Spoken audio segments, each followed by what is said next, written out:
This is my final presentation for ET 730. My name is Adrian Zayas, and it is a story about water.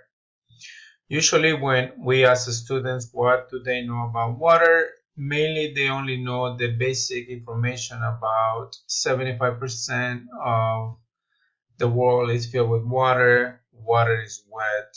Water we get it from the rain. Water you find it in the rivers. But the students don't know the physical and chemical properties of water. So on the standards of the Earth system, students have to develop a model to describe the cycling of water through the Earth system driven by energy from the sun and the force of gravity.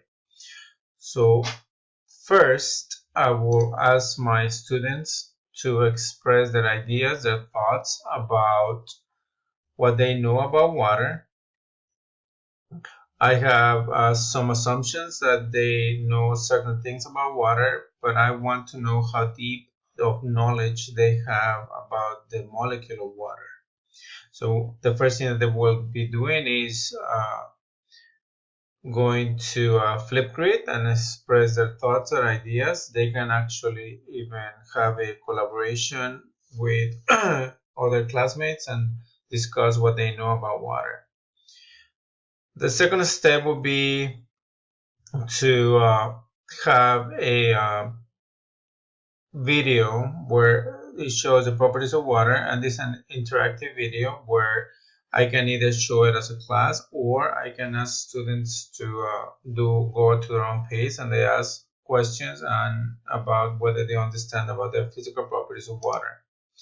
Next thing, we will be discussing about the phase changes of water, and they will understand how heat flows to go from a solid to a liquid, liquid to a gas, and so on. And the next step is I will ask students to create a Google presentation where they show animated images of the phases of water, the water cycle, how the water flows through the world, and then they will create a screencast. And also the students will learn to use YouTube editor where they can add extra information. They can make any changes they want to do to their screencast creation. The next step will be for students to actually do an experimentation, but besides doing the experimentation will be for them to create a video showing what they are doing.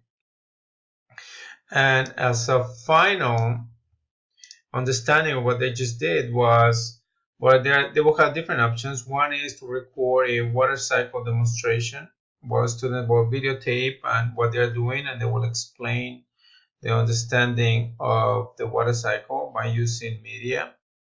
Another option will be to create a screencast, a green screen, where students show their knowledge on the weather too. Or they can do a co-space where they can create a story about the water cycle.